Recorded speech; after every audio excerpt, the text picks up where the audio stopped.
All right, folks, you are in tune to the radio show with Mark Lee. And of course, on a Monday afternoon, that means that we're definitely going to be having some very interesting conversations about what's going on around the world. And of course, finding some very interesting and motivational people. So definitely looking forward to some great conversations. Matter of fact, I've got an author on with us today, as well as a gentleman that is very prominent in the Parks and Rec scene over there in New York. And I may be joined later on by a good friend of mine who is a hip hop artist and an art education advocate. So we're going to see if Mr. Pierce Freelon will show up or not. I know I had conversations with him, and he did say that he would be trying to join us at some point on this particular day. So definitely hoping that he will join us and we'll have him in the conversation as well. But only time will tell, and we'll see whether that happens or does not happen. But our first guest is going to be Eloise McKinnon, and she is an author, a Christian author here in this area. She has definitely done a lot of great work and is definitely known in the area for the kind of work that she does. So I'm going to start it off by talking to Eloise. And first off, Eloise, how are you doing? How is everything going in your life? You know, these are definitely hard times that we're in and things of that nature. So first, I just want to know how you're doing in terms of your own health and in terms of just dealing with all that is going on in our world. We know we are in the middle of course, the pandemic. We're in the middle of course, the Black Lives Matter movement and a number of other things. And some people, even those that are, profess to be involved in religion and things of that nature, are even thinking that these could be some very times that have been predicted and things of that nature. But only time will tell that. But just in course of your own life and everything, how are you doing on this day, on this particular Monday? How are you doing and how are you coping with your own health? I'm doing well. Thank you for asking, Mark. I just want to say hello to you again and hello to the listeners out there that are joining us this afternoon. I'm actually doing well. I'm putting it in the hands of the Lord, as so many of us have, because there are times that, like you say, they're unpredictable times, times that we don't have answers for, but we know who does have answers, and God has the answer, and He knows when and where this will all end. So we just have to be faithful and believe in Him and let Him be in control. That makes a lot of sense to have him have that controlling hand, because we know that in the end of the day, that is who has got the control of everything That's in right. our lives and things of that nature. So for those that are watching, could you tell folks how you first got involved in being an author, and tell us a little bit about the books? Was this something that you were always a writer? Were you always somebody that was involved in writing at a very young age, or is it something that you developed later in life? Actually developed later in life. I've always been a computer geek. I've always been. And one day I was just sitting, getting ready to go to work. And just like I'm talking to you, God starts talking to me. And He said, I want you to write a book. I'm like, first I stopped and I'm like, who, me? And He said, yeah, you. He gave me a title. He gave me everything to write this book with. But, I compare my journey kind of to like no like Jonah, because I fled. I didn't want to write that book. I didn't think I had anything that people were interested in hearing at that time. So I went abroad and I spent some time abroad. And then in the midst of it all, I got sick. And so when I came back to Durham, I I was actually unable to walk for quite some time. And I actually seriously started taking it serious. I thought about Jonah. I said, well, it took something as dramatic as him to get eaten by the whale in order to get stopped to fulfill God's mission for him. So I decided to really take my mission that God gave me serious. And so I would think about 2012, I actually sit down and I started putting pen to paper. I prayed and I asked God's guidance in doing so. Because one thing we do know is when God gives us a mission, He gives us everything we need to go along with that mission. And so I started praying, and in the midst of it, I always give the dedication to my book to God as the author and the finisher of it, because I know He is, because He writes it for me. I lay in bed at night and all these thoughts just flow. It's almost like he writes the pages on the book for me. The next day I get up and these ideas just flow so nicely onto the paper. So that's how I got started. I've always been an avid reader, love to read. I've always been a romantic at heart.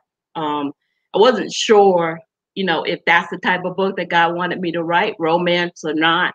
But being a fellow Christian and loving the Lord the way I do, I figured the genre couldn't be any other genre other than Christian romance if I was going to write it. So and that's really how I got started in doing so.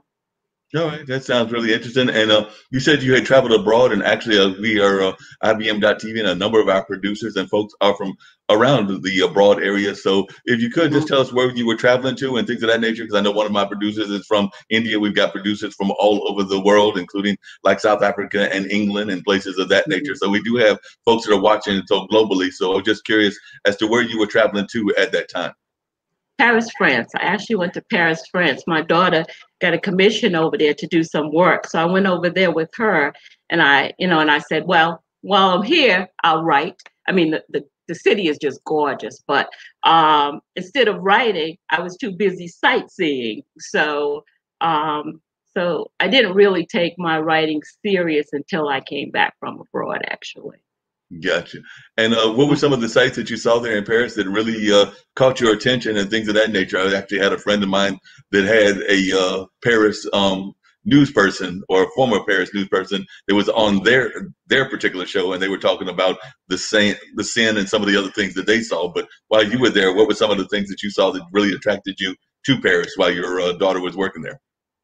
Well, I like seeing the Eiffel Tower. It wasn't exactly what I expected it to be, but I did love seeing the Eiffel Tower.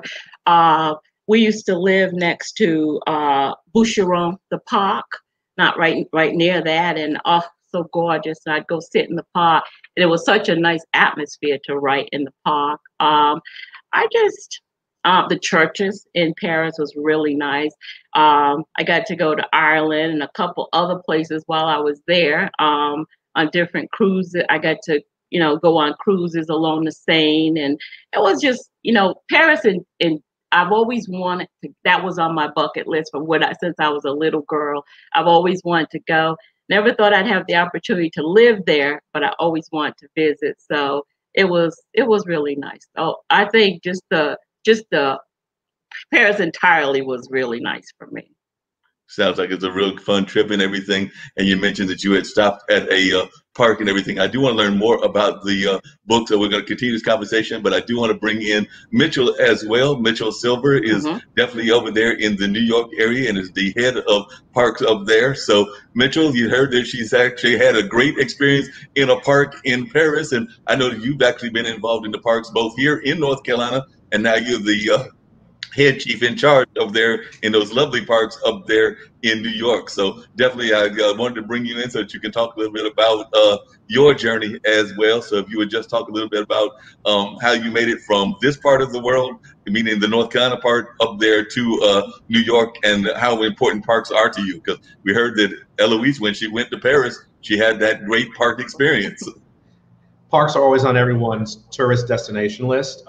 And in New York, of course, Central Park, High Line, we get over 130 million visits to our parks every year. So I'm sure Paris is no different with some of their great public spaces. My journey was relatively simple. I mean, I grew up in New York, then I went to North Carolina, heading up planning for the city for about 10 years. Mayor got elected and said, we got to do something different. Didn't want a parks person per se. My background is in urban planning. And so he said, how would you like to come back to New York and really help create a 21st century park system? I was delighted by the opportunity. Being my hometown, I came back and understood immediately what parks meant to New York City, and for that matter, for any city. And so now I've been here about 6 years and completed well over 700 projects, many of them in underserved communities, because we feel every community deserves a quality park. In New York City, because we're so dense, it's your front yard, it's your backyard, but other places like North Carolina, it's a place not just for physical health, but also for mental health. It's a place to connect. That's where our festivals, or family reunions, or family gatherings, it's where memories are created. And so parks serve an enormous purpose. And during COVID, it was the only thing that was open. And so our workers kept our parks open. People call them sanctuaries of sanity because that was the only place you can go to enjoy yourself. And so parks during COVID has now been elevated to be an essential part of infrastructure of a city for all the reasons I just mentioned. So I've been now here 6 years, love the transition. Clearly it's the largest city. Raleigh was around 450, New York 8.6 million. They love parks, and there's a huge demand for our public spaces, but just love it, including, and I work in Central Park. So Eloise, anytime to come to New York, I will love Central Park. Tour, and you Mark as well. Yeah, she said that she loves going to Central Park, and she's been there a couple of times. So that's one of her places that she enjoys going to. So that's great that she's already making those trips up there to New York. By the way, Eloise, even though she lives in Durham, is originally from the Rhode Island area, if I remember correctly. Correct. I'm from Woonsocket, Rhode Island, correctly. And I've lived in Virginia and then down here, of course, in North Carolina. Yeah. Michael, I'll be back soon. Yeah, we're waiting for you to come back because definitely it's. I know North Carolina has special meaning to you, as does some of the places that you've worked at and things of that nature. And you talked about a little bit, but why do you think parks are so important? If you could just elaborate on that some more, why they are so important to people in general? Because I agree with you that parks are wonderful. They're very much needed. Unfortunately, one of my favorite parks is the Eno River State Park, and that's usually where I would be doing the Eno Festival in July. And we did have it, but it became a virtual event. And I know a number of events that y'all had were virtual as well this year because of COVID. Well, the reason why is that people may eat and sleep in their homes or apartments, but they live out in public space. I mean, that's where all the excitement takes place. That's where people connect, where they go to get healthy, reduce stress, anxiety. And doctor after doctor will tell you, just being in a green space for 20 minutes will reduce anxiety, improving mental health. So parks are so vital to our cities and to our places. Not to be a city, could be a town. Those are the places that you go. There aren't buildings dominated by it. There's nature, there's trees. It's a way for us just to connect with some incredible public spaces without all the density. Density and open space go together. You cannot have a great city as just building after building after building. You need those little places just to have your brain to breathe for a little while. But it's also these social gathering spaces, as I mentioned. That's where people go, whether it's a couple or a single or a family reunion or a festival. Those are the destinations people want to go to. It's beautiful. It's helpful for kids to connect with nature. And so from my perspective, they're vital to the city's infrastructure. And now, even with the age of climate change, they're absorbing pollutants. It's for air quality, for water quality, whether it's Durham or Raleigh, all those trees reduce the heat, and those places are very hot. I can tell you right now, those cities would be even hotter without the tree canopy it has. So there are just so many multiple benefits for parks. It goes back a long history. Basically, it was England that gave us the idea for the modern park system. Olmsted was influenced by going to England, came here and decided to create Central Park, which did not exist, to be a democratic space for all. That's the other part I like about parks. It's free. It's intended for anyone, regardless of your race, your income, your economic status. It is a free public space for people to enjoy. And in fact, back in the day, people wore the Sunday best just to come to Central Park and stroll up and down. There's different strolling today, but now they're also the epicenters of some of our protests.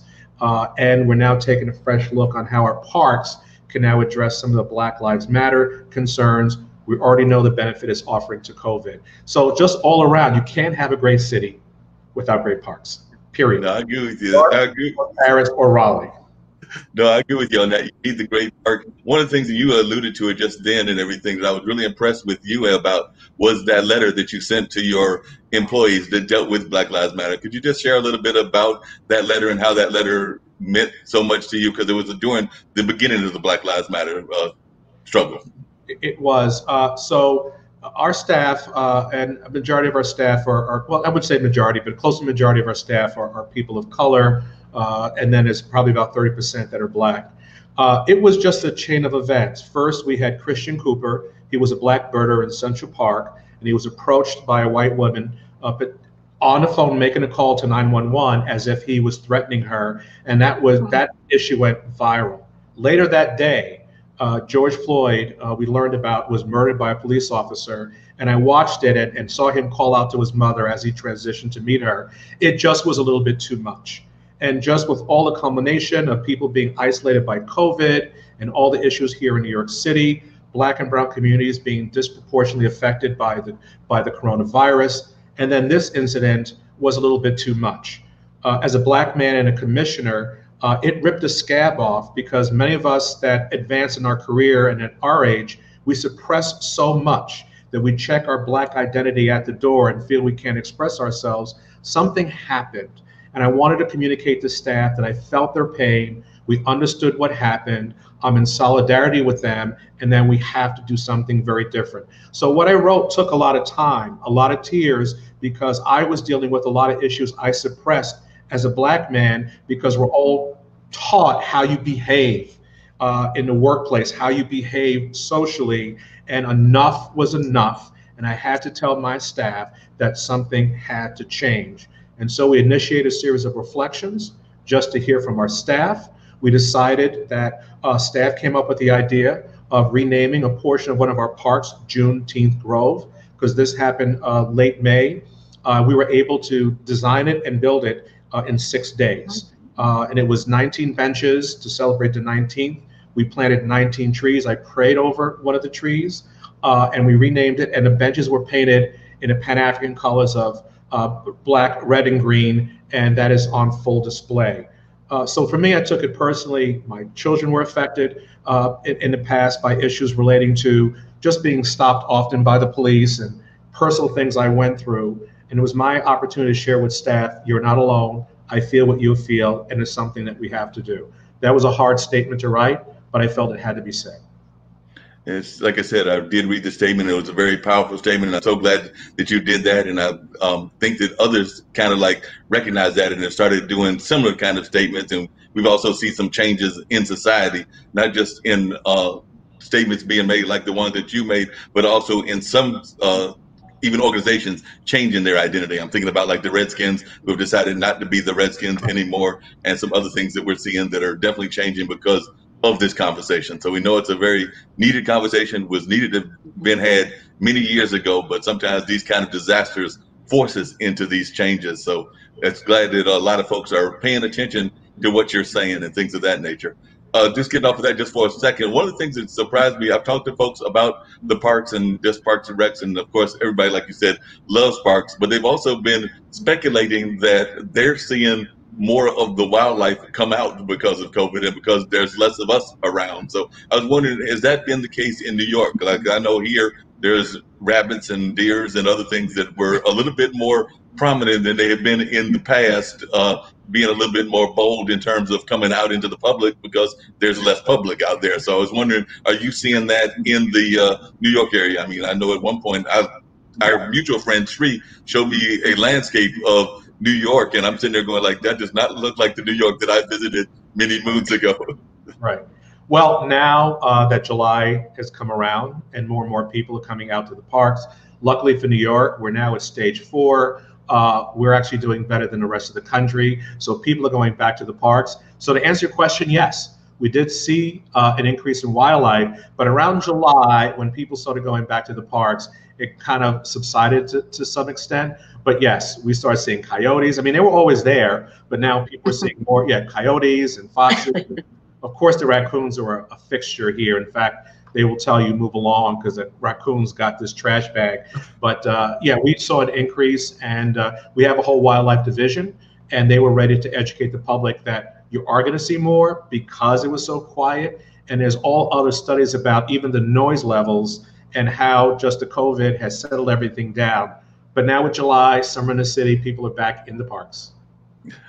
And what do you think is the number one thing that people are surprised by? I'll tell you one thing that surprised me was you mentioned Central Park. And for years, I always thought that Central Park was the biggest park there in New York. But no, it's nowhere near the biggest park. You have parks that are bigger. So what are some of the other surprises? And can you talk about those parks that are much bigger than Central Park? Because I think everybody knows Central Park because of its kind of Hollywood image and things of that nature. Well, certainly now Central Park is 843 acres. Our largest park is Pelham Bay at over 2,700 acres. That's in the Bronx. The second largest park is also in the Bronx, Van Cortlandt Park at 2,100 acres. So Central Park's in the top five, but number one and number two happen to be in the Bronx. Other gems, if people come to New York, Hunters Point South is one of my favorite. It's in Long Island City in Queens. What's nice about it is you have these dramatic views of all of Manhattan. So I know people like to have those high rises in Manhattan, but if you come to Long Island City, the views are amazing. And there's a new incredible park called Hunters Point South, and I was just there last week. And so that's one I would certainly recommend people come to New York and discover. And then the Battery, one of our older parks right at the foot of Manhattan. Beautiful, gorgeous, has this wonderful wildlife garden and this very historic oval, Castle Clinton, where you can take a ferry to the Statue of Liberty at a social distance, of course. So those are some of the hidden ones, but New York City has an amazing park system, 2,000 parks, over 30,000 acres. And like I said, we get over 130 million visits every single year. Central Park is 42 million by itself. Wow. And what are some of the plants that folks might find in the parks? And you mentioned some of the animals, but what are some of the things in the New York parks that you can mention that folks may see that they may not know about or that they may be interested? Because we know that there are different people that are into plants and animals, wildlife, and they may be wanting to come to see something in particular. It is exhaustive. I mean, we do focus on native species, and we're trying to get what we call invasives. They're not native or non-native plants, but we have everything from our botanic gardens to our parks. There are thousands and thousands of species. There would be too many to name, but we actually do have a guidebook on how we encourage native species to be planted in our parks. The London plane, which looks like a maple leaf, in fact, it's on the back of all of our business cards. So this is something that Robert Moses was enamored with. So it's a very hardy tree. It kind of has a beige bark that looks like it's peeling. Those are London planes, and its leaf is very similar to a maple leaf. That's probably our most prevalent tree in New York City, so you see them everywhere. But we notice now with sea level rise, they don't deal very well with salt inundation, and so we're looking at a lot of our coastal parks to make sure we put more salt-tolerant species in our parks, and London plane is not the best. So those are some things. But in terms of people see in our parks, we have over 400 concessions. So we have boats, we have all sorts of things people can do when they come to the park. And so that's our way of providing different experience. Restaurants, boating, kayaking, it's just filled with fun things to do. So when it comes to New York, you could just have a ball just going from park to park to park. Sounds amazing. And I do want to get back to Eloise, but before I get back to Eloise, I wanted to know from your standpoint, because that's one of the things we talked about with Eloise, was what got you into Parks and Rec? Were you one of those people that was always exploring the parks when you were a youngster? And that's like I asked Eloise about whether she was a reader all her life and everything. Were you one of those people that always explored parks when you were a youngster and always knew that you wanted to go into planning or something that was involving around architecture or city? Or is this something that you developed later in life in terms of an interest? And if so, when did you become interested in it? Wow, Mark, great question. So I have to give credit to my parents. In 1964, we had a World's Fair in Flushing Meadow Corona Park. My parents took me to that World's Fair, and I saw this exhibit of New York City, a full model called the Panorama. When I saw that at the age of 4, something clicked in me about seeing a city and seeing development. So that's one aspect that really gave my first love for city planning. But I grew up 2 blocks from Prospect Park. And going to Prospect Park, that was my first exposure to nature, seeing a babbling brook, seeing a waterfall, seeing a lake, seeing nature. And so for me, being 2 blocks away, Prospect Park was literally my backyard. So the combination of the World's Fair, living next to Prospect Park, always loved city planning, city building, and parks and development. And so it slowly gravitated toward my degree in architecture, then urban planning, and then I got into city building, park planning, and that's where I am today. And doing a great job with it. It looks like you're doing an amazing job. Like I said, I'm hoping that at some point on this show, because I talked to him earlier, that we'll be joined by Pierce. And of course, I know many people will know his dad as being Phil Freelon, the now late, great Phil Freelon, that did a lot of planning and architecture and things of that nature. Yes, I knew Phil very well. Great man. Yes, no doubt. Phil was an amazing person and everything. So, Eloise, coming back to you and everything, what memories do you have of the parks that you may have visited in New York? And then I want to talk to you about your books and a little bit about the themes of the books. But definitely, you mentioned that you had gone to New York a few times. So, what were some of your memories about going there to New York that you can share with Mitchell that he can pass on to his staff and everybody? Well, actually, I'm an eater, so the restaurants were my biggest attractions. But the park, Central Park, I just love. The only thing I have not done that I've always wanted to do is take a carriage ride through Central Park. I always say, when I get married again, that will be my honeymoon. A nice ride through Central Park in a carriage. So, for me, parks, serenity. They allow me to think. Just the beauty, being surrounded by God and God's nature. It just does so much to brighten your day, just to uplift your whole spirit, actually. Um, so whenever I go someplace, especially if I'm going to write, I like to go visit a park, to sit quietly in a park and look at God's nature and walk around, and that helps actually inspire me to write. Sounds amazing. Would you share with us a little bit about the books that you have written and just the plot line? Like you said, you are a Christian romance author, and some people might even wonder about how that works because some people want to think of romance authors as something that is not necessarily connected to Christianity, but you have done a great job of blending the two together. So talk to us a little bit about that. Well, the way I look at it, because I was called, I truly believe I was called by God because He tapped me on my shoulders and talked to me to write. So I wouldn't write under any other genre unless it's under Christian romance. I shouldn't say that because someday I expect to do a children's book, but it's still in the Christian field. It's what I do with my children at Sunday school now. But what I do is I always take the, when I was younger, I used to always read the books about you know, the it's always the beautiful woman, the model type woman, and all of that. So I always said to myself, someday I'd like to write a book about more of the underdog and just, how that person fares in the book.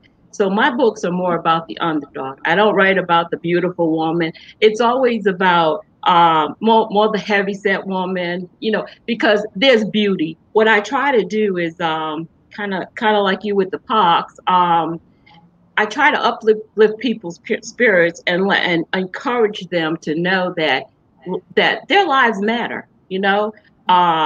Regardless of their color, race, size, whatever, they're beautiful. And that's what I try to inspire in my books to everyone. So that's one reason why I take my characters are a little they're not the normal model type. They're more on the maybe people wouldn't give them a second look type of person, but it just shows how God can come into our lives and He can affect us in such ways that what's destined for you, it's destined for you, and it's not for anyone else. And a lot of times people, as we walk, will say, we see that person with that person. You'll say, well, how did that person get with that person? But you know what? I always feel like, if it's destined by God, it's going to be yours no matter what. And that's kind of the role that I picture in my books. I take, like in my books are always based on a Bible theme. All my books are based on a Bible theme somehow. It's like the last book that I wrote, the second to last book that I wrote. It's based on Jonah, fleeing Nivea. It's based on that, and it's somewhat based on David as well. So I try to base all my books on a Bible theme and show how God takes that person, and how He works that person. Like sometimes what they'll have in my books, I try to show where, people a lot of times what's meant for evil, to show how God can turn it around for the glory of someone else. And that's how I write my books. Yeah, it sounds like you've got some great themes and everything of that nature. Talk to us a little bit about the latest book and what that book's theme is and how you came about writing that one, and also any ones that you're working on now, any new ones that you have coming out. Well, my last book that I published is actually part of a trilogy. The trilogy is A Twisted Shade of Green. And the reason I picked, well, actually God picked the title for me, but the reason we went with A Twisted Shade of Green, I take all the words centered around the color green. In the first book of that series is Twisted Shade of Green, Portrayal of Lust and Revenge. That was the first one of the trilogy. And the book that I just published in May of this year, that one's Lies and Secrets. And it just shows how a man's past can affect his future.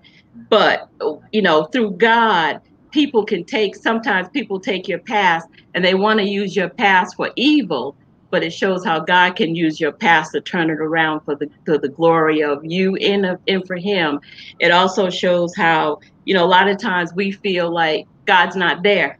He's not there. And we wonder, where's God during the midst of all our storms? Like now, I'm sure people with COVID is wondering, where's God during the midst of all this storm? But the book's based on, the fact that God's right there. We don't see him, but that doesn't mean he's not there during the midst of our storm. And that's what this book reflects. It reflects how the character's ex-fiance comes back into their life. He's now moved on with someone else, but she comes back and she wants him. So what she does, she uses his past to try to to separate the two. But it shows how God can take your past and, because if you want to do better, God will take that past and he'll help you to do better, and this person, he's re-given his life to God, and he's met the perfect person, God, who's destined to him by God. So now they're, and then the ex comes back and she wants him back, but it's not that easy, I believe, when God's destined someone for you. Yeah, that's a good point and everything. It's been interesting talking to friends of mine that are actually ministers and even other different faiths. So not just Christian ministers, but even imams and other kind of faiths and everything. But a lot of them are talking about the fact that, and I'd be interested to hear from both of you about this, that though we're in the middle of this pandemic and in the middle of this crisis, and so many of our churches are going virtual, that they're actually seeing more of their members seeing more views because they are going virtual. They're finding people that are watching their services online from other parts of the world. So like I said, They might have like small churches. I know a church that only got, if it's lucky, maybe 50 members on its regular service, but they're seeing like in the hundreds and things of that nature because they are putting it online and people are watching it, not just here in Durham where this particular church is, but globally. Mm-hmm. This is true. This is how I see my services, is online, except I watch the recast so we can sleep a little bit later, and then we watch it when you could either watch a live stream, or as soon as it's done, it's available on YouTube. So that's been our approach, and I like that approach. But you're right. We're seeing a lot of people viewing now. Now, my church is only 4 blocks away, but still, we can watch it at the comfort of our home at any time. But we are seeing that, yes. Yeah. And also in our church as well. Mm-hmm. Your church is doing the same, Eloise? Y'all are doing online? Yes, we've even had people from Germany that has joined us, when they write down their say, where are you located, they want to know more about the church. And we still have our welcomers online that actually go in and tell them about the church. So we've seen we picked up a lot of extra visitors being online, yes. And for those that are watching us right now and everything, what kind of advice would you give people that are going through this struggle? We know that we're all going through this struggle, whether it's the economic struggle, whether it's the struggles around race, whether it's struggles around everything else. So what advice would you give to people that are watching, whether they're watching here or whether they're watching in other parts of the globe? Because there are so many struggles that we are going through in this day and time. So I just wanted to know from each of you what kind of advice you would give to the world and to people that are watching. Well, for one, this is not the first pandemic we've gone through. And after each pandemic, we've seen a change in behavior. We've seen a change and an increase in green space. And I expect the same to be the case today. I think now with the civil unrest, this is a turning point in this country, and I am optimistic that people start to listen and start to see real change. We're seeing it from the corporate boardrooms to companies to local governments. It's not just EDI, the equity, diversity, inclusion, but now people are talking about racism and anti-racism and how blacks have been affected for 400 years and why it has to change. Particularly the young people. I see this generationally. If you're young, you're very passionate and want to get out there, protest. Mid-career people feel the same way. Older professionals like myself, we're now free to express ourselves. So we thank the young people for the courage, but we're looking for change. I learned something in Bible school many years ago from one of my teachers that I will never forget. They say when tough times come, you have two choices: to be bitter or better. Choose. And so when these tough times come, it is my hope that through it, we will be stronger. Resistance builds muscles, it builds character. And as we go through this whole social and racial unrest, as we go through this whole drama with COVID, my hope is that it will come to an end, things will get better. But as these challenges come, you have an option to be bitter or better. And I know a lot of people lost loved ones and lost friends, but we got to dig down deep, go further, because there are people who are counting on us, whether it's family members, whether it's friends, whether it's coworkers. And so I hope to be that example for others so they too can choose to be better rather than bitter. Definitely. And what kind of advice would you give, Eloise? Well, as I write in my newsletters when I send them out, I hope and I pray that the world, when we come back out of this, and I know we will, this too shall pass, and I want us to be better. I don't want us to be the same as we were. I want us to be better. I want us to be able to hear better, to see more clearer, to love people more, to love people, to take that love that God invests in us and show us how to invest it out into other people. I think we need more love in the world. Our children, I mean, before all this came about, people were saying, oh, our children are going astray. What are we going to do? We're seeing children that are stepping out there doing more. So that's a positive thing that has came out of all of this. And I'm so thankful for that. I'm a Sunday school teacher and I also sub for children 1 to 4 years old at the preschool at our church. So that's a blessing just to see the turnaround that this has taken in the hearts of our younger people. Prior to this, we had lost a niece through gun violence, and we pray that our teens, the hearts will be touched by all of this. They'll see different. They'll learn to love people and respect people, because I think so many of us had lost respect for people. And I'm hoping that through all of this, once it's over, that respect will be regained for human life. I hope that you're right, and that's kind of my prayers and thoughts as well. I do sometimes worry about some of the divisive things that are happening in society as well, because there are some definitely divisive forces that are out there that seem to be trying to find ways to divide the population without naming names. They currently occupy the White House. We'll just leave it at that. But there are definitely some divisive forces that go on. So I sometimes wonder about that. So hopefully we'll see a change in leadership, and some of this divisive conversation can stop, because that's definitely one of my prayers and thoughts, that we can stop some of these divisive conversations. Agree. Absolutely. Yeah. Mitchell, and for you as well, Eloise, from the church perspective, but as y'all are opening up more, and you mentioned that it's stage 4 now in New York City, how is New York handling coming into the public space? I know that masks are still very much required, but I also know that in some countries, they have some very severe fines if you don't wear a mask. We haven't gone that far here in the United States, but I was just wondering your thoughts as to how we're addressing it and making sure that people are doing what they're supposed to do. Are there extra hand washing stations? Are there other things that y'all are doing in New York in order to make sure that we are doing what we just talked about, which is the hand washing, the social distancing, and of course the other things that the CDC has recommended that we do?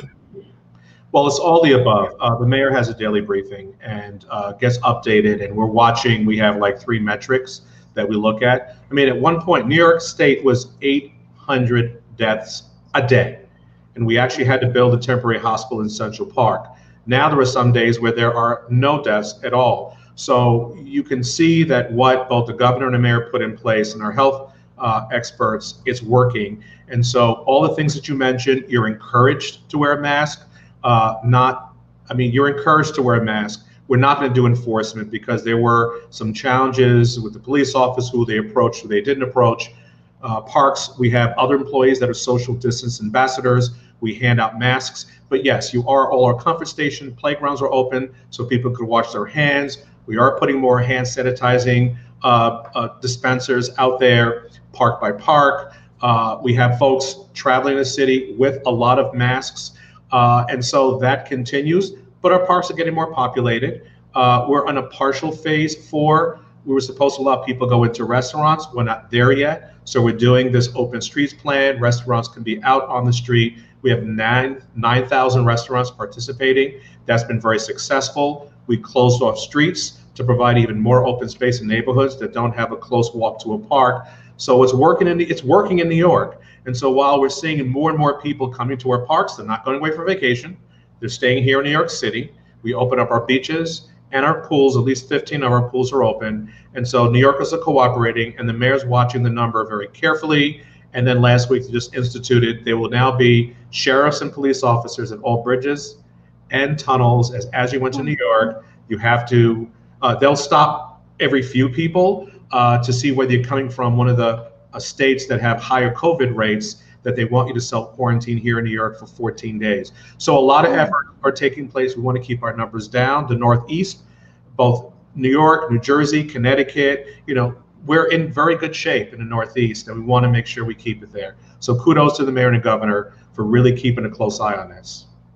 No, that's one of the things I've had to say is that I've been watching the different politicians around, and I will give definitely kudos to the folks there in New York, New Jersey. They definitely seem to be on top of things and things of that nature. I would actually argue that even though we're on that list of people that y'all are watching because of our numbers being up, but I've actually been quite pleased with the way that he's having a slow hand, our current governor and everything. So I definitely think that he's doing a good job as well. So there are some governors that are doing a good job and are definitely trying to watch those numbers, watch those figures, and all of that stuff. So I definitely agree with you on that, Commissioner Silver. But the other thing I was going to ask is public art is also very popular. And I know, of course, that came up even more so now because of Black Lives Matter and the fact of the murals that are all over the country that are coming up that are talking about the image of Black man and just Black lives in general. But I was just wondering if you could talk a little bit about the importance of public art to New York, because I do think when I think of the park system, the public art is part of that system that I think is very important. And I know public art is important around the country. So I just wondered if you could talk to the importance of public art. So we do have a couple of things going on. We at Parks, we oversee the monuments program. And so you would not be surprised that some of the monuments have drawn some attention of people who are very concerned about some figures of the past. So there's a separate commission examining those. Already, Theodore Roosevelt, because of how that's depicted, may be moved. We moved some others in the past. So that's being looked at right now, the monuments. In terms of the art, there's certainly a message from the mayor about painting Black Lives Matter murals on many streets throughout New York City. One was just put in front of Trump Tower. Seems to get defaced a couple times a week, but we just keep repainting it. And now in Parks Department, we're taking a fresh look at all of the parks named for everyone to see if there's something that's questionable that we could rename after a local, national, or global Black person. So that's underway. The art continues. We have a public art program in the Parks Department that is continuing, although we're slowing it down a bit due to COVID. So to some extent it's on a pause, but our expectation is that we have the artists out there, not just to represent Black culture, but Latinx, Asian, women. In fact, I have late breaking news. Next week, in 2 weeks, we'll be installing the first statue of real women in Central Park ever to commemorate the anniversary of the signing of the 19th Amendment for women's rights. And it'll be Susan B. Anthony, Cady Stanton, and Sojourner Truth, all on one pedestal. Nice. It'll be right here in Central Park. So Eloise, when I go on a tour, that's the first stop I'll take you. So yes, art art represents a lot to the city. It's that cultural identity that people need. And now more so because of the heightened sensitivity about Black Lives Matter, but also gender. We noticed that women were underrepresented in our parks. We started a campaign called She Built. And so we're trying to put more out there. Shirley Chisholm, Billie Holiday, there'll be some new additions into our public art in New York City. So that sounds great. We'll have some new things to see. Eloise will see some great new things whenever she gets up there to New York. Yes. So she's waiting to make that trip up there to New York whenever we can get around and do more traveling. I'm also waiting to do more traveling, definitely around the United States, but also globally. I've not done enough of that at all. I'm actually somewhat jealous of you, Eloise. You've been to Paris, and I think my world travels is Turkey when I was literally a baby and a cruise, and that's been the extent of my world travel. Mitchell's probably been everywhere around the world and everything with his job. Yeah. I've traveled a lot. Prior to this job, when I was in Raleigh, I was an international speaker, so I don't know how many countries. Australia's been about 10 times. I seem to be, we seem to get along there, but same thing, Europe, Italy, France, England, Spain. I'm sure there's a lot more. Asia, China. It's been great. Sounds like it. And I know that those of you that have done the world traveling are definitely hoping to do more of the world traveling. And I know I'm hoping to become a world traveler, or at least more of a world traveler, because mine has been very much limited, unfortunately. Eloise, you said that you moved here from Rhode Island. So I was just wondering, could you say what drew you here? And also the same for you, Mitchell, because you did spend some time in Raleigh, but what drew you to this area? And what are some of the attractions of this area that you really enjoy? Actually, my children. When we're in Virginia, and my oldest daughter, first of all, came down here to UNC Chapel Hill. And I always thought I wouldn't go any further south than Virginia. But then when my second daughter graduated, she moved out here, and it was like, I think I need to make a change. So then we went to Paris for nearly 5 years. And then when I got sick, that's actually what drew me back to North Carolina, because I came back here for medical, because you speak French, but not well enough to really talk to, the medical treatment that I needed at the time. So I came back here for that purpose, and came back to North Carolina because the hospitals here are wonderful hospitals. And so that's what drew me back to North Carolina, basically the children, and the fact that I got sick and I needed help. I needed the aid, and my daughter took me in to take care of me, and she lived in North Carolina. So that's what brought me to North Carolina. All right. And what about you, Mitchell? I know you're there in New York, but when you came down here that time, what brought you down here? And by the way, our Parks and Rec person in Durham has stepped down, and we're actually, I think they're searching for a new one. So I'm trying to recruit you back. He's recruiting you back. You mentioned that after the last podcast, so I won't forget that. Well, it was 2004. I was working in D.C., but my family was living in New Jersey, and I was commuting back and forth for about 3 years. And I knew that we wanted to find one place. There wasn't anything appealing to me in the New York metro area. I just put feelers out there, started interviewing for about 10 different positions across the country. There was something about Raleigh. I was there in the 80s. And when I went down for a visit, read about it, it just seemed like it was the right fit. Both of us at the right time. Raleigh was looking for a big city plane director with experience for big cities.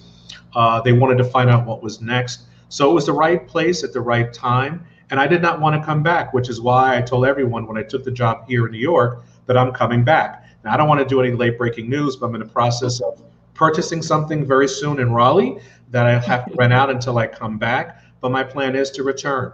It is something about the place that it is so lovable. It's a livable city, but it's also a lovable city. The Southern hospitality, the friends that I've formed, people eager to do business. It's an easy place. It's safe. It's wonderful. Great weather, great people. Everything about Raleigh I enjoyed in North Carolina. The whole triangle, for example, got to know it quite well. And so just to show you how powerful it is, I've been up here 6 years. I don't think a month that doesn't go by when someone from Raleigh, we miss you, come back. It's not been the same. We miss your presence, your vision. So that's the kind of place that it is. So like I said, I'm in the process of getting something. So when I do come back, I have a place that I can be. But certainly is something that is just inside of me. Raleigh, the Triangle is a special place, and it's one I miss dearly. And my son and grandkids are there as well. So that's an added bonus in addition to friends. Sounds great. For those who want to get into city planning and want to get into that, you of course had the fortunate experience of doing it when you were like 4 and you went to the World Fair and everything like that nature. But not everybody has those kind of experiences. So those that are thinking they want to get into this kind of planning that you do, as well as park work and everything, what kind of advice would you give them in order for them to break into the field and Right. things of that nature? Well, for first, you have to have a passion for the work. I mean, planning is about place, about buildings, but to me, more importantly, it's about people. So you have to understand the soul of a place. Raleigh is not New York. New York is not Durham. Durham's not Chicago. So you have to have a love for place, but also a love for people. You know, it's like you're a doctor for cities, you're a doctor for a town, and you want to find out what makes that city tick so you can prepare it for now, but also for the future. And so if there's something you care about cities, if you care about where people are going to live, if you're concerned about some of the underserved communities that are suffering, you can go in there and figure out ways of making communities better, making parks better. So you have to have a passion. What I call planners is that we're guardians of the future. We think about these emerging trends to make sure that city, that town, that county is prepared for what's coming. When I was in Raleigh, we started a whole conversation about demographic change, about the aging population, that single family homes is not going to cut the future market. We have to do more multifamily, more senior living, places that are walkable. We were ahead of the curve at that time and started building more and more places where people had options, because not everyone could afford or can live in a single family home. So that's the role of a planner, to think about those trends, prepare for it, but care about the place, but more importantly, care about the people. Yeah, that sounds like a great advice to give to folks. Eloise, you're now an author. So what advice would you give to folks that are thinking about becoming an author, in terms of like they want to go into this field of writing? So what advice would you give them if they're interested in becoming a book author? Well, I've always been told everybody has a book in them. I mean, because everybody have life experience, so everybody have a book in them. But what I would say, it's kind of like Mitchell says, it's a passion, because it's a dedication. I mean, they, when you look at it, you have to commit yourself at least 2 to 4 hours a day to really write something. Whether you're doodling on paper or whatever, you've got to be very committed to what you're doing. First of all, I think I would tell them to think about it. Think about a subject. Think about something they'd want to write about. Think about the genre they'd like. Take lots of notes. That's what I did. I think I took notes for about 2 years on a yellow piece of paper before I actually sit down and started typing anything. So just, if they sit back and just think about life's experiences, or about a book that they've read, something that they may want. In my case, I wanted to show a different side of people in my books. I want to show that just because you're not beautiful, or just because you're not, that model type person, that, you're still loved and you're still beautiful. So, think about a subject, a theme that they want to write about, and just be passionate, and, and pray on it. That's the best I could say, because God will help you if you pray on it. Oh, no doubt about that. Who are some of the folks, and this is for both of you, that inspired you in your career? So I'll start with you, Eloise. Who are some of the authors that have inspired you as you've written others? I mean, definitely, of course, I know that the Bible has got to be one of your inspirations, but other than the Bible, what are some of the other inspirations? Well, I've always loved to read Danielle Steele. I like Carl Weber. I like Brenda Jackson. There's so many that have inspired me, as a child growing up reading romance books. There's just so many. They're almost I would never be able to tell it within this short period of time, because there's so many great authors out there. And and also when I was, sometimes you struggle as an author. You say, oh, do I really want to do this? You want to just sit down. So I actually wrote an author once, a very famous author, and he gave me such wonderful advice. He said, never stop. He said that it took him, I don't know how many years to publish his first book. He said a lot of people don't know the struggles behind the scene of an author. You know, all we see is the book when it's finished, and we don't know what the struggle is. So, like he told me, there'll be days you want to quit, but you know, keep going. Even if you write down just a couple words on a piece of paper, keep going. Be dedicated and devoted. That's the best thing advice I can give to anyone that want to come into this field. Have That lots of makes a lot of supporters sense. What too. about yourself, Commissioner Silver?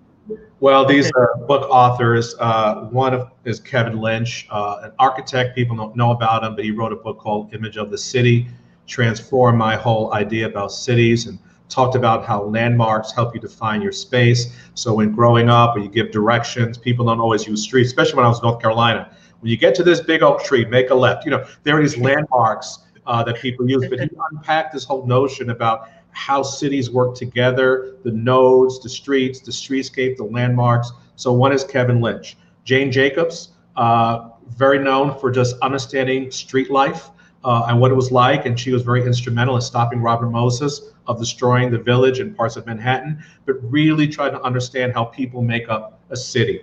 William White, he also wrote a book and observing how people use public space, not doing a study, but he just watched people. Because people will tell you one thing, but how they behave is another. So William White, kind of the father of placemaking, modern placemaking, is another book and another author that really impressed me. So those are three. There are many more, but those are some that when everybody asks me what book to read, I will always Life and Death of American City, Jane Jacobs, Image of the City, and then Holly White. The name is escaping me, but another well-known book. I think it's called The City. It's a big white book I have on my shelf. Those are the three, very instrumental, and I was very grateful to read those at a very early part of my career. And Eloise, did you go the traditional route of trying to find a more known publisher, or did you independently publish yourself, or which route did you go in terms of publishing? Did you do independent publishing, or you self-published, or did you publish it through one of the main publishers? I'm actually self-published. I published through Author House. One of our members at church, actually two of our members at church had published with them. So I decided to go the same route that they went, and I published with them. I've been very happy with them. They introduce you to lots of venues where you can sell your book. They make sure that you're in lots of bookstores or online bookstores. So I've been quite happy with them. And also, I've done a lot of Barnes and Noble book signings. I've been over various parts of the state to do Barnes and Noble book signs. I've been invited to do them, and that's been a wonderful turnout. I love people. I love talking to people. So that has also been one of my great things. So yeah, I do hope someday to go the traditional route, but for now, I'm happy I think I'm happy the way I am, but someday I would like to go the traditional route. And that day will probably be coming for you at some point or another. But I know a lot of folks that have a tremendous amount of success in the independent route, and even like some smaller publishing companies, because I know there's some even here in North Carolina and around the globe that are done quite well just doing the independent route. So I think that both ways probably have they're good and they're bad. So it's a balancing act. I'm sure that there's some control issues if you decide to go with the bigger publishing houses that you probably don't have as much of. I did a lot of research prior to, and for me, it fits right now. I can't speak of what the future holds, but for now, it actually fit. I have a lot of readers, trying to attract more, but I do have a lot of readers. So this route right now, it has been working great for me. So, but everybody, I think, as an author, someday wish to go the traditional route. But where and when that will be, I'm not sure.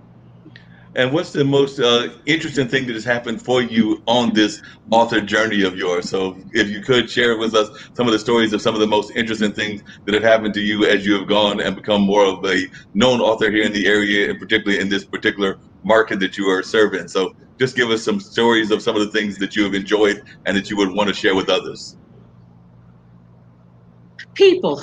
I've met such interesting people. You never know who you're going to meet when you come into a bookstore. Um, I try when I'm at my book signings or my book readings. I I want to think you can kind of read people. You know, you can say, well, they're not going to buy a book, but I'm just I'm going to be nice to you regardless. That's just my nature. That's the type of person I am. And a lot of times you talk to people and they'll tell you right out, I wasn't going to buy your book. I didn't intend to buy it, but talking to you and getting to know you as an individual, I bought your book.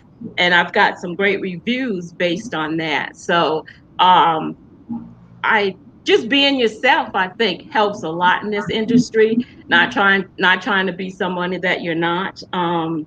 People just I know my brother always says to me, I don't know if Barnes and Noble is good for you or you're good for Barnes and Noble, because every time I go to a Barnes and Noble, I seem to do well and they always invite me back, or another Barnes and Noble invite me to their store to sell books. So he always says that to me. So I'm just, I'm humbled. That's what I must say. Sometimes don't want people to get the wrong idea. I am just humbled and blessed, just thankful to God. And I never take a moment of this journey for granted, because I know who brings me where I am today and who will always carry my footsteps where I go. So. And Commissioner Silver, similar kind of question. What's the, whether it was here in Raleigh or whether it's there in New York, what's the most unique things that have happened in your career? Because I'm thinking that it's the extensive kind of career that you've had, you probably had some interesting kind of experiences that might be shocking to folks if they were to hear about these stories. So what are some interesting things that have happened in your career? Wow. I'd have to say being Parks Commissioner was overwhelming at start. Coming back, I mean, I worked here in New York, but nothing this high profile. Then coming in this position, I had a long history. Robert Moses served in this position, the longest serving commissioner. In fact, his office is right behind, actually is behind that door. It's now our conference room. And while he did a lot of good things, he didn't do so many good things. And so I get to repair some of the damage that Robert Moses did in some of our public spaces. But I think it's our equity initiative. Coming here to New York, realizing that we had a lot of people that for decades did not have a quality park, and really go in there. And I got to give credit to the mayor. He gave us over $300 million to transform parks that hadn't seen investment in over 20 years. And to go in there, it's not just a light touch, it's scraping it down to the ground and rebuilding an entirely new public space. People approaching me, it's emotional, they're thankful. I remember one gentleman said, "What are you doing here?" I thought nobody cared. Why are you here? And the impact of a city like New York, that you can truly come in and transform a public space. So that is a project that touches me near and dear to my heart, and it's called a Community Parks Initiative. And now we converted close to 50 parks in neighborhoods. I used to tell people I was a planner, and I remember when I got appointed, it's like, oh, ex-planner becomes parks commissioner, and people made fun of me. How could you betray us and leave planning and go into parks? And I said something that was true. When I open up a park and cut a ribbon, people literally come up and hug me. And I've been planning for a long time. No one ever hugged me for creating a comprehensive plan, but they do for parks. So it shows how important it is. So I think that's something had been most refreshing to know that at least for the next 20 or 40 years, you created a public space where seniors can now age gracefully. Children can now form friends and become healthy. These are places where people are going to meet, who knows, find their future mate. And so the fact that I played a role in creating that quality space for people to get healthy and also have good quality mental health is something for me that I've been most touched by. So I know it's not this big, life-changing event.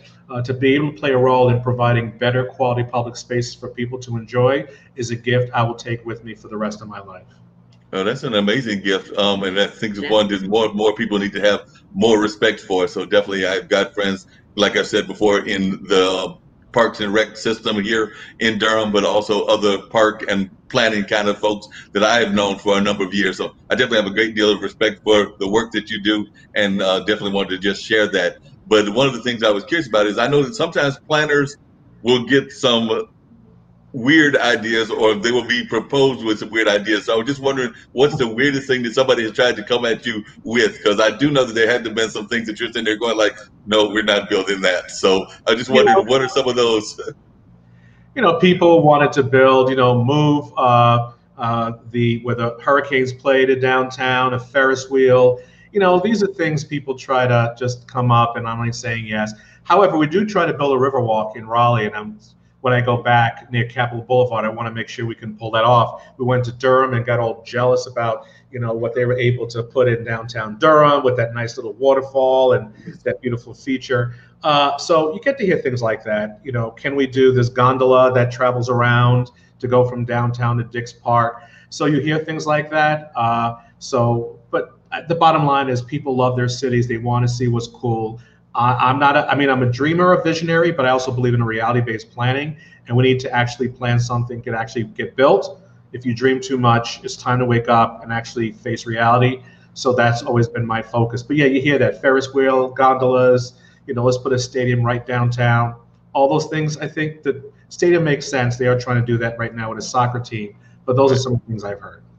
Yeah, you're right. And I've heard some interesting ones as well. I remember one time there's the Salem Village that exists in Winston-Salem. And I heard some people that remembered the great history of the Hayti Heritage Center and things of that nature. So they were, in a conversation I was in, they were asking, well, why can't we build a village like that? So basically they wanted to create mini Hayti, but in the middle of Durham and everything. So you do see sometimes people will have those ideas. But like I said, I think that would probably cost a lot more money than they probably want to invest in doing those kind of villages in the middle of a city that's already big. But who knows?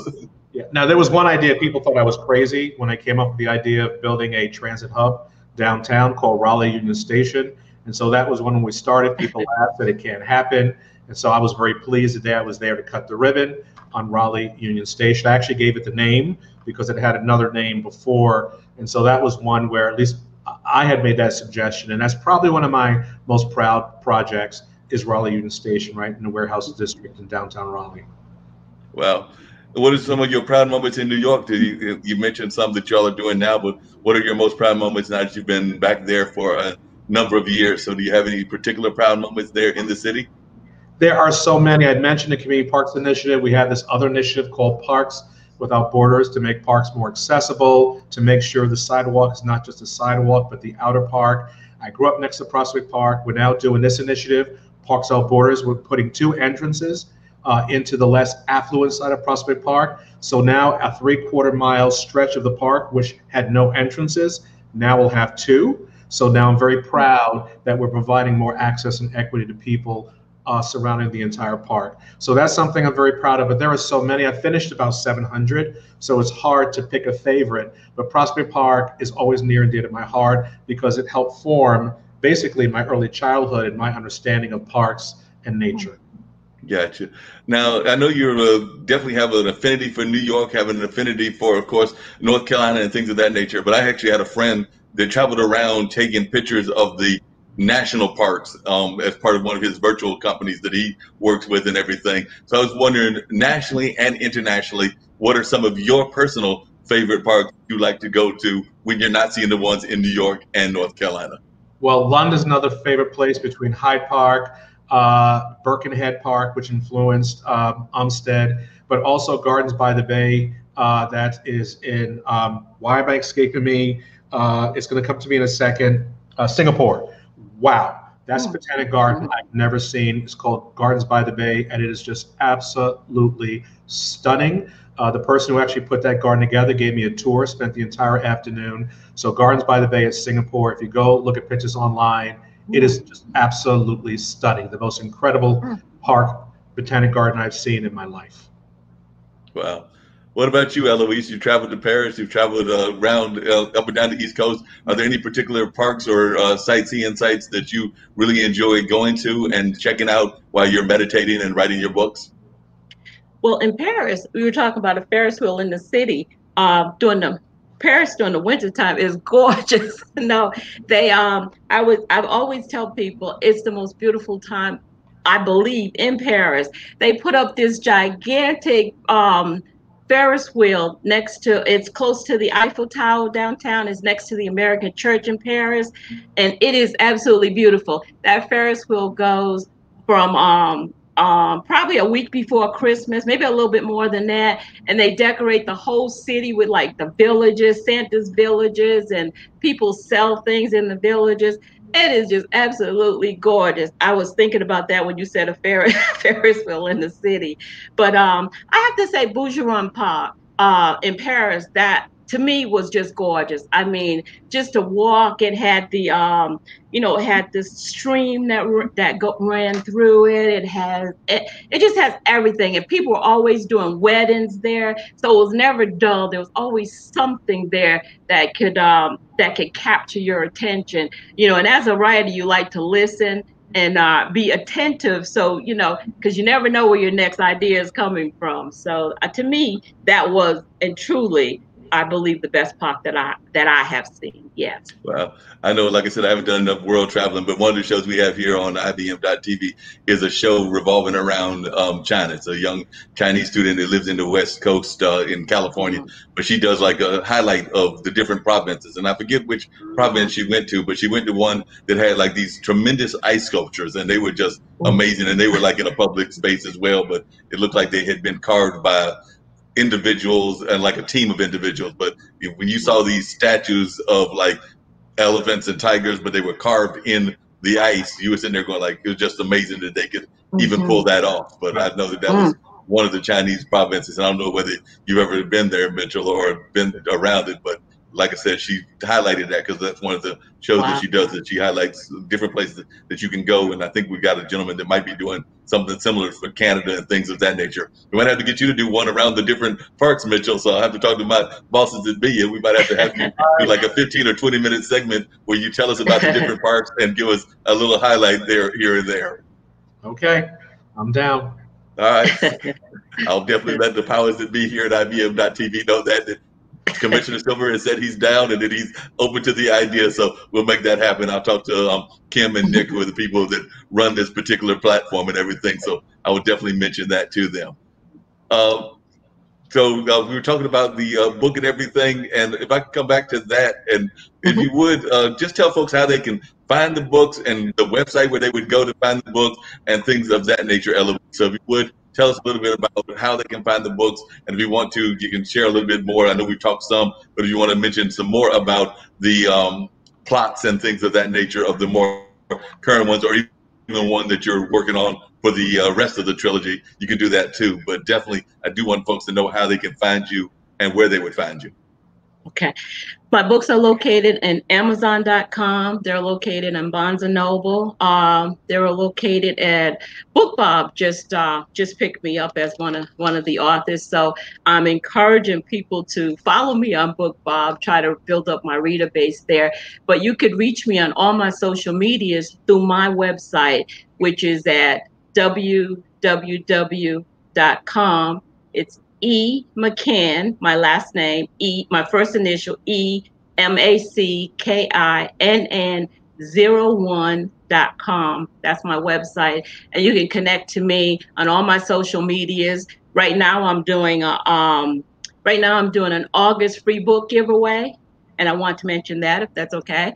And it's through my newsletter. And you can find the sign up through my newsletter on my website as well.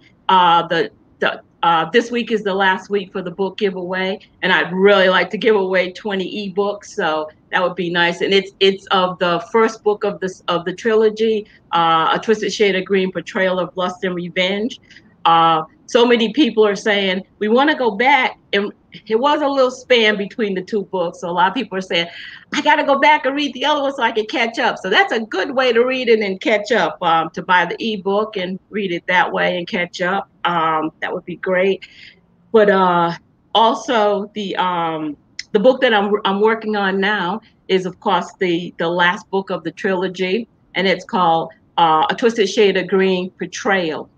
And that book is going to more or less wrap all the other two books within that book. So it's going to speak a little bit on the lust and betrayal, the lies and secrets, and that leads to the betrayal of all of the characters. So that's where that book is headed. I'm on. Well, I write, then I go back and really decide my chapters after. So I'm on chapter 4 right now. I'm hoping to get that book published by Christmas, so it could be a nice Christmas gift for people. That's what I'm hoping. Because as authors right now, we're kind of. I think she froze on me there, but I hope she comes back and everything. But she was talking about the book, and I think she froze on me. But Mitchell, how can folks reach you? Go ahead. What were you saying, Our Eloise? platform to go in stores, to book signings are, some stores are doing virtual book signs, but not a lot of them. So we have to find other medias by which we could go out and advertise our book these days. So and so trying to keep my readers interested in what I'm writing, and just trying to be there and support their needs as well. So that makes a lot of sense. Eloise, also, you mentioned the newsletter. How do folks find the newsletter, and what is the newsletter about? Is it a Christian newsletter? Is it a newsletter around authors? Is it both of those, or what specifically is the newsletter about? My newsletter is actually about whatever events coming up in my book.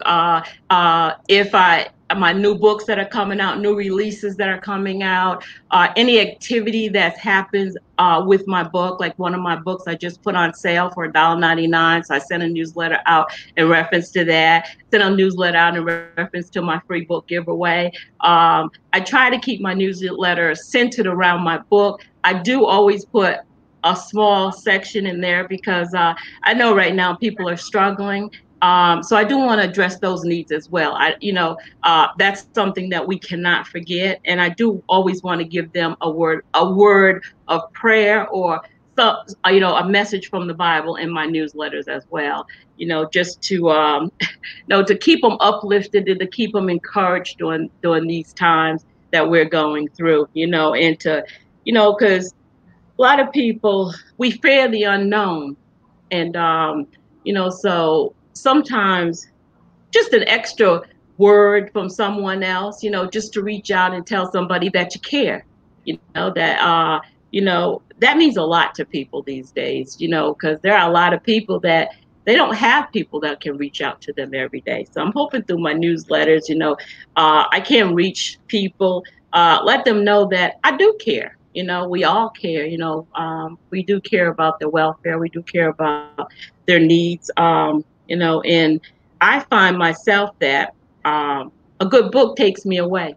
It takes you to places you've never been. It's like when I went to Paris, it's like I knew Paris because I had read so many books about Paris. And it escapes my mind, this author that I had just read before I went to Paris, and she described all the beautiful sights in Paris. And it was like when I seen these sights, it's almost as if I had actually been there once before, and I hadn't. I just had read her book. And so I just find that when I'm stressed, I like to read a good book. And I'm hoping that, I give that advice to others, hoping, maybe it'll help them as well. That makes a lot of sense.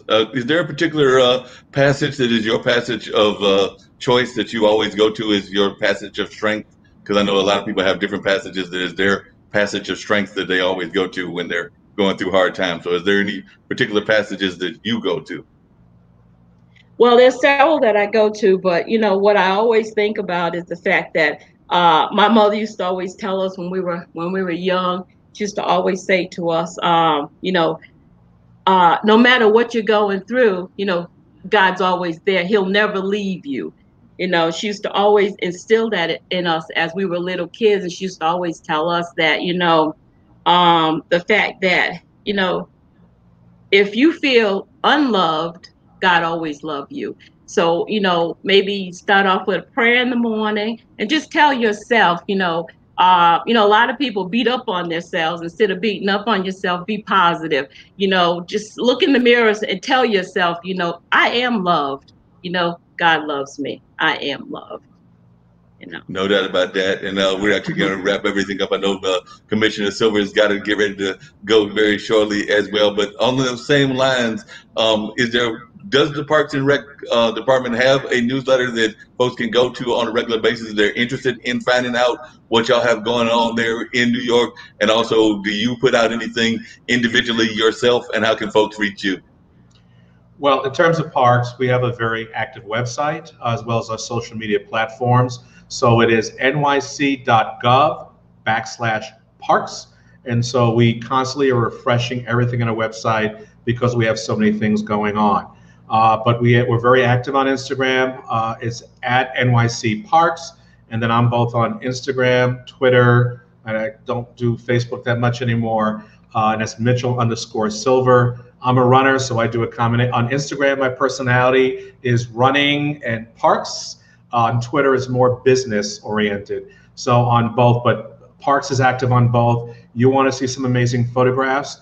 Follow the Parks Instagram. We have a team that goes around. We have 2 photographers, and they take some unbelievably beautiful pictures of our parks. So I encourage you to follow more so Parks than me. You can find me anytime, but if you really want to see some amazing stuff in parks, our social media platforms and our website is very rich and exciting. Our nickname is that we're not just Parks and Rec, we're also the Department of Fun, Health, and Happiness. Every city should have the Department of Fun, and in New York, it's us. Y'all are definitely doing that, doing some great fun and having some amazing time. Just out of curiosity, how far do you run every day? I know that Ron Thomas, who is a part of the Shriek crowd, runs 7 miles. So are you a 7-mile runner, or are you running a lot more than that? Well, right now it was supposed to be marathon training season. Everyone's pretty bummed out that the New York City Marathon's canceled. So this time of year, I'm probably between 20 and 30 miles a week, but I'm not training for the marathon. So I'm around 10 miles a week because I'm not training for everything. So right now it's just for health. But this is kind of the first month of marathon training. We start July 4th. So right now we're all just hanging out. We can't really run like we used to because we have to wear our masks. Hard to run with a mask. So yeah, so it's about anywhere from 20 to 30 miles a week. But right now I'm down to 10, which is okay. That's all right. That's still good exercise. More than I'm doing at the moment, and I need to do better than that. I was actually walking around in a small, I'll call it like a mini park, but I was walking around that and it stopped doing that. But I need to get more engaged in that and get back to that habit. So I definitely got to do more of that. So you are absolutely right. What's the furthest, or how many marathons have you done? And like I said, we will. Two. I ran 2 marathons. This would have been my 3rd. So I ran 2 marathons, about 8 half marathons. I can't say how many races. So it's something that keeps me safe and sane. North Carolina Triangle has great trails, which are amazing for biking, for running. But it's something that I do it more so for health, but also my friends. I mean, it is a great community where you support one another. When you're running, 10 miles on a training run or 15 miles on a training run, they're by your side, you talk, you laugh, you take pictures. It is so much fun. So you don't run 15 miles straight, you do take breaks, but it's something that I enjoy looking at New York City and over bridges and neighborhoods I've never seen before. I just love it. It hurts, it's painful, especially the marathon, but it's so rewarding when you cross that finish line. Oh yeah, very much rewarding, and we'll continue the conversation. But I just wanted to share with you, one, I was glad that you were able to jump on and be on this conversation, Commissioner Silver. It's something that I know we had talked about before, so I want to thank you for being on, and I hope that you'll come back on in another episode in the not too distant future. So I want to extend that to you, and also let you know that my dad, who just turned 80. That's right, because I am 58, so he's 22 years older than me. So he just turned 80. He is still bicycling, so he's doing a lot of exercise as well, and doing it on trails and the trails around Durham. So yes, he bicycles and does some other exercises. So I am a big supporter of us getting out there and enjoying nature, enjoying exercise. And I know I just like to go for walks in my neighborhood, and like you said, see the birds, see the different other animals, and just observe, as Eloise was talking about, doing the whole people watching things. So definitely very much something that is loved here in Durham, loved in Raleigh, as you know, and definitely loved in New York and around the globe. So I do want to thank you for being on, Commissioner Silver. And like I said, I hope that you will come back in the not too distant future. I'll wrap up with a little bit more conversation with Eloise, and then we'll wrap up the whole show totally. But I did want to thank you for being on. Well, thank you. And Eloise, it's a pleasure. And now to meet you. And now I can go on and read some of those books and tell my wife and daughter that there's now Please some do. romantic Christian books that they can read. Please do. And I look forward to meeting you once I come to New York for that tour. All right. Thank you. Thank you both. Yep. Yep. Thank you. Bye-bye. All right, so we'll just continue the conversation there, Eloise. But like I said, we have different guests on the show, and that was Commissioner Silver out of the New York City area, and gave us a lot of insight to what they're doing with New York parks and things of that nature. So it was really good hearing his take on things. You heard him talk about when we first got started about the Black Lives Matter movement and things of that nature. And I would just wonder, from your perspective as an African-American woman, some of your thoughts on that, and also your thoughts just about the ways that you address it to both your kids and your grandkids. So as we wrap everything up, I would like to hear some of your thoughts on that as well. Well, Black Lives Matters. I think all lives matter. Regardless of who we are, all lives matter. And I know, as Black people, we have suffered a lot. Other races have suffered as well, but we have suffered quite a bit. So what I try to encourage my family, my grandkids, all those around me, sometimes we have to search our hearts. Sometimes goodness and fair treatment comes from within too.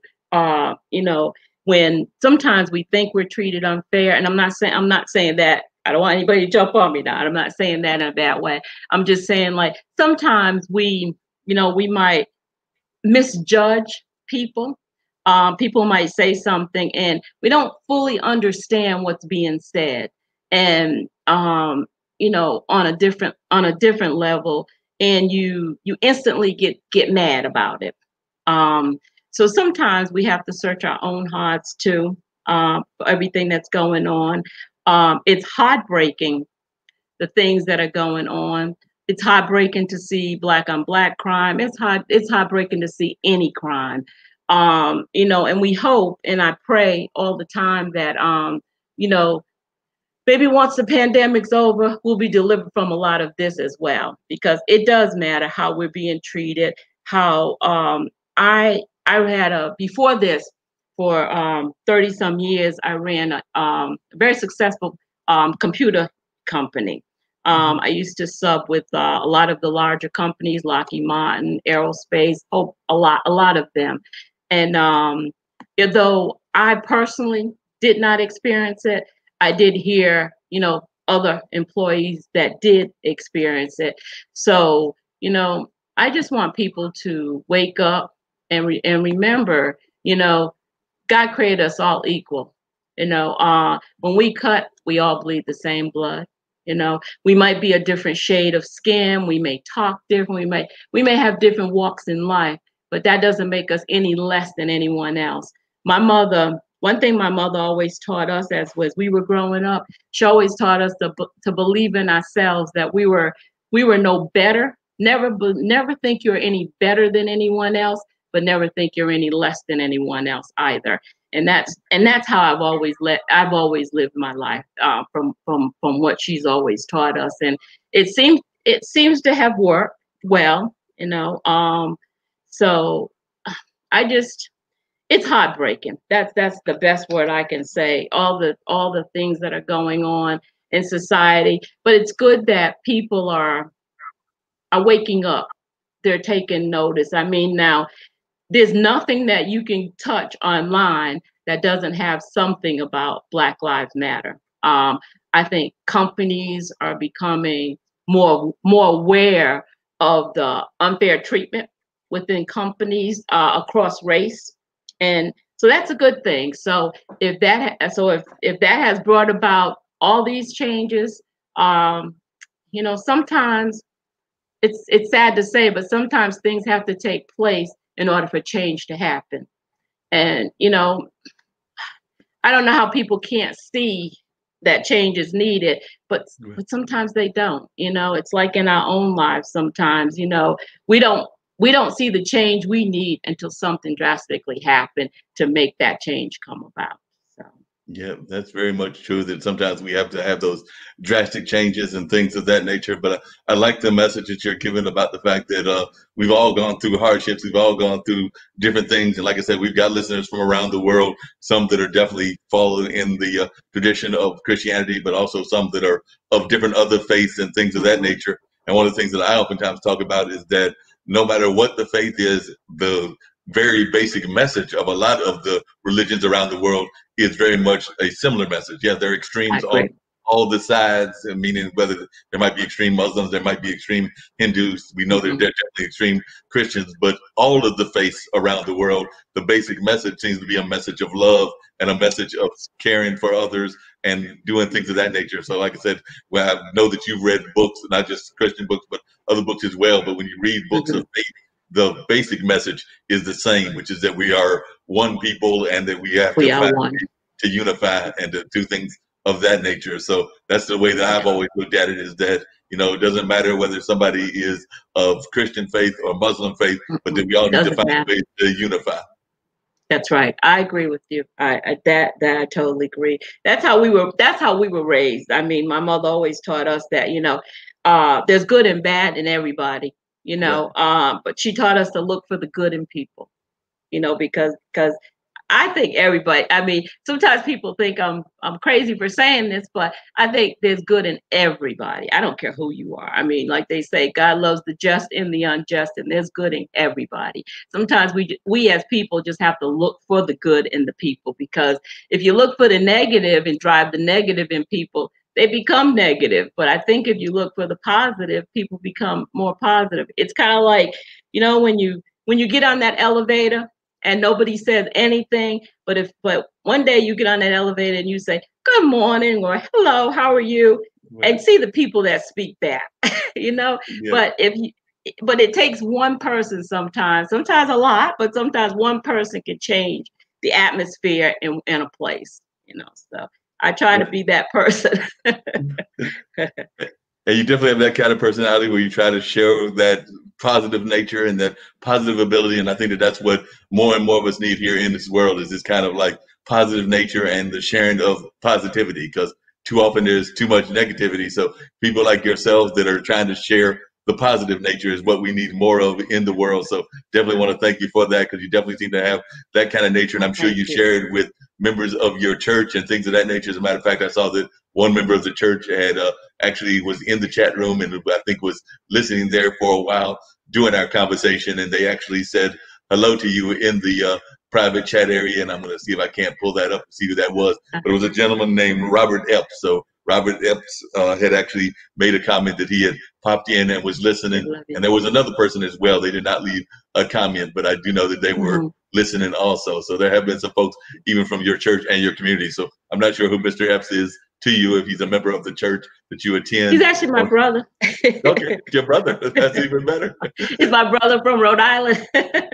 Your brother from Rhode Island was checking out what was going on. That is an amazing thing. For those that are watching us and listening and everything, tell them once again about the church that you go to, and maybe if you want to give them a shout out as well, that's also allowed. So, and also what your role is. You mentioned the Sunday school. Do you do anything else with the church, or is it just the Sunday school work? Not that that's not enough work, because I know some other Sunday school teachers that could be plenty by itself. Well, actually, I go to Waypoint Church in Chapel Hill. It's a beautiful church. The people are beautiful. It's multi-denominational, and we have such love in the church for everyone. And that's one thing I when when our minister, who we all love, left the church. I went on a searching seek to find another church, but I always prayed and asked God to lead my footsteps. And for some reason, he always led me back there to Waypoint Church. So I said, God, there must be a reason you want me here. I do the children's ministry. That's why someday I said I'd like to write a children's book. What I do, I take the children's lesson, I turn it into an activity for them each Sunday to teach them the word of God, because I think children are more visual and they Right. learn better that way. I do crossword puzzles, color, and I do all kinds of things for them in these activities books. But I take whatever lesson it is and I turn it into an activity book for them. I also teach a substitute teacher at the Waypoint School. They have a school also with the church. Wonderful school. They teach the children at early age to speak another language. They teach the English children to speak Spanish. We have Spanish teachers there, and I think that's just wonderful because when my daughters were young, they used to go to Brown University, and Brown University had a diversity program like that where they taught the children that was there being in on the east side, the people spoke Portuguese. So they taught them to speak Portuguese, and they taught the kids to speak Portuguese to speak English. And so when I was first invited to teach at the school, I thought, and I met the director. She's a wonderful, wonderful lady. She has such a heart of love for people. And that's what brought me there. I wasn't looking for a job because writing is my full-time job. Yeah. But it's just so much love there. Each day before we go in to see the kids, we do devotion. And I love it. We actually do devotion. We pray for the kids. We pray for the parents. And I just think that alone is a wonderful thing. It really is. And it gets us through our day with the kids. Like I said, we have ages 1 through 4, wonderful kids. Last year, just before all of this started, I think in March, they had author day. Oh, and wow. They invited the kids at school had an author day, and they invited me to be their author. So I thought, well, my book's a little bit not really appropriate for them. So I sit down and I made books for them, and we actually had a book signing with those books that I made for them. So, I mean, it's things like that they teach the kids. It's just a beautiful environment. The church itself is a wonderful environment. I find a lot of love there, and most of the people that go there find a lot of love there. But basically, what I love most about church, I love the children. Yeah. Oh yeah, children are amazing. Like I was telling you before, I've got 2 nephews. They are 11 and 12 now. Yeah, because the one was born 2008, the other 2009. So they're 11 and 12. So definitely, I know about that love of kids. Because like I said, my brother had those late in life, and he's a few years younger than me. So he's actually this October he'll be 51. We went away for a little bit. I work on the affordable children in your life, housing. and know that that's very important to have in your life. So definitely, I was hearing what you were saying about those children, and yeah, children are very much important. Definitely, like I said, I've got my 2 nephews, and they mean a lot to me. And I've got some other kids that are part of like the circle of people that I am involved with or influence or things of that nature that would fall in that kid category. So definitely, anything we can do to reach and help the children of the world is a wonderful thing. How are y'all dealing with the school? How are y'all dealing with COVID? Are the kids doing stuff virtually, or are they not doing anything at all as far as the school is concerned? I'm sorry, Mom, I didn't catch them.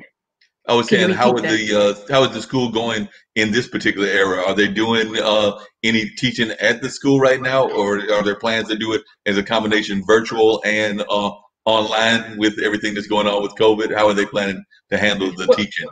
We're actually supposed to start back in September.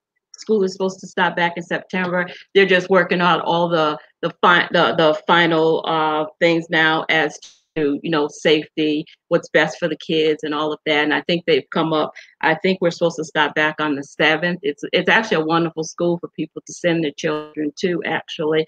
And as soon as they've worked out all those small things, we're gonna start it. I believe our start date is September. I'm not 100% sure yet. I'm still waiting for a feedback on that. But we have been called back to teach. School will open because their children from 1 to 4. It's kind of hard to do internet with them, online teaching with them.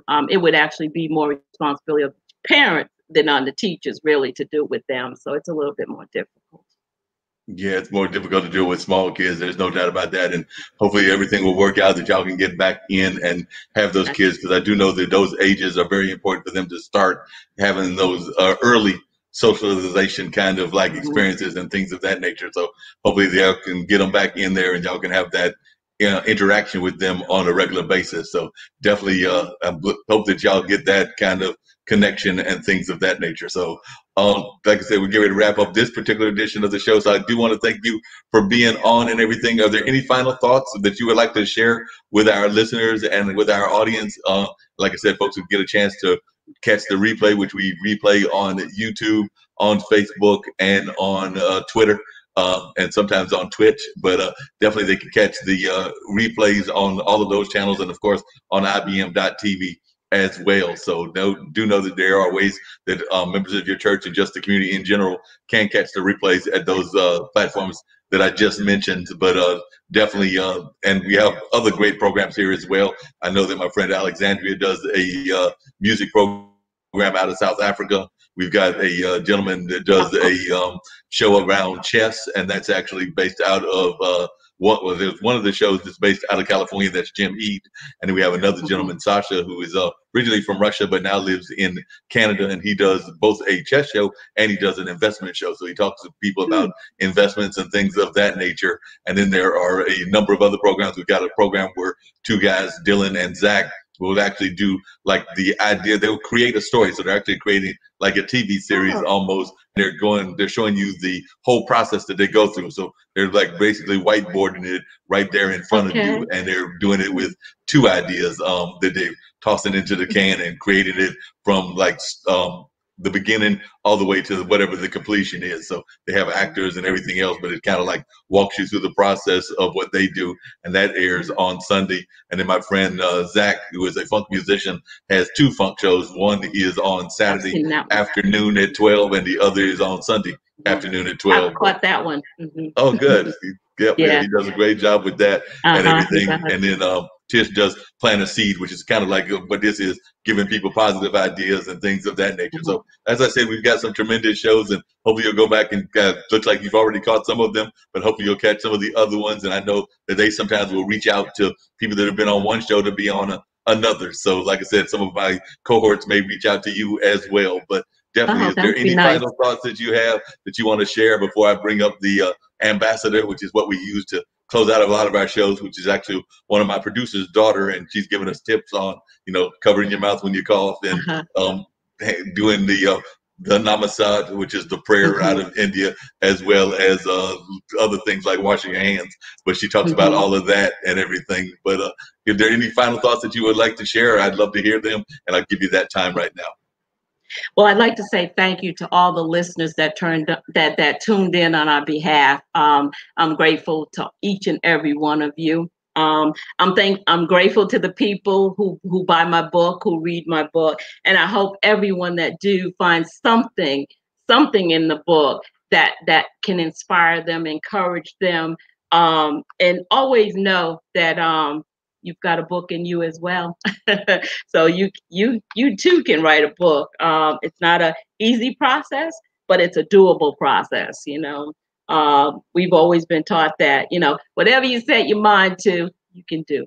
Just need a little help, just keep it in prayer. God always brings it about.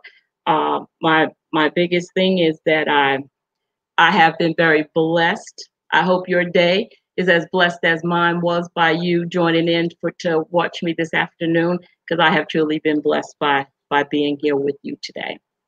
And I thank you, Mark, for having me on the show.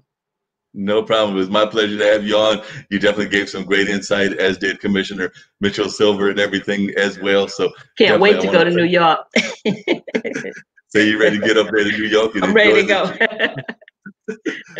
I know the feeling. I'm ready to get out of Durham as well, and I do love my city of Durham, and definitely I'm a proud supporter of Durham and all that it has to offer, but I'm about due for an out-of-state trip, so I agree, whether that's New York, whether that's Miami, whether that's Las Vegas, all places that I've been to, or California, which I've yet to go to, or some of the other places that are on my bucket list. I do know that I'm due for some trips. I have not been to California, never been to California. Wow. Yeah. I've been all over the state. Maybe I don't know how many times, because I used to work for Fatal Travel. I don't know if you know them. They were with the military. They used to do the troops. I used to program for them back in the day, and so we got to travel everywhere. Like my job would take me to different places. So I've been all over the state. I don't know how many times, and you know, fortunate to do some international traveling as well. So I'm humble, thankful. Those are the things that I put in my book as well.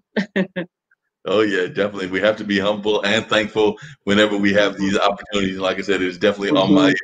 A friend of mine does not like to call it the bucket list. He likes to just call it the list because, as he puts it, the bucket list implies that you're about to kick the bucket. So he just likes to That call is it true. the list. And so he just calls it the list. And he's got some things on his list, but definitely California and international travel like Australia, which I know Commissioner said he had been to, and a couple of other places are on my bucket list because I haven't been to Australia, I haven't been to Belize, I haven't been, even though I've got friends of mine that have taught there and taken their students there, but I haven't been there. I haven't been to Costa Rica, I haven't been to a number of countries that I'd like to go to. Kenya's on my list of places to visit, South Africa. Yeah, definitely. So there's a number of places that I definitely hope to get to that I haven't got to. Even Paris, like I said, you've been to Paris, and I know my buddy Sri had a correspondent on that has covered that area and still lives in Paris, but I haven't been there at all, even though I have a dear friend that was very much all about Paris. That was like their dream place to go to, but I haven't been there. And when I hear you and others talk about it, I'm like,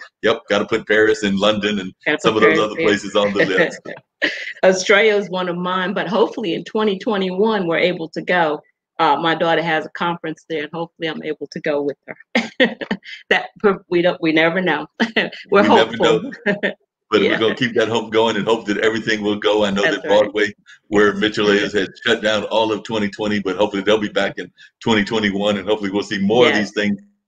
We'll actually be able to travel, whether that's traveling in-state or traveling around the world. Exactly. But I know definitely what many of us want to do is be able to get around and do that traveling. So once again, I want to thank Eloise for being on, thank Mitchell for being on as well. And I'm here to bring the ambassador up. Y'all, you can stick around while the ambassador plays, but the ambassador will play, and then that will wrap up the show.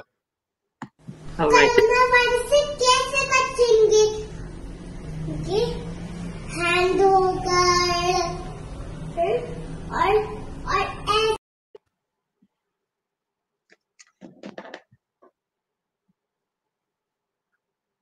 Oops, didn't quite work, so we'll hit it again.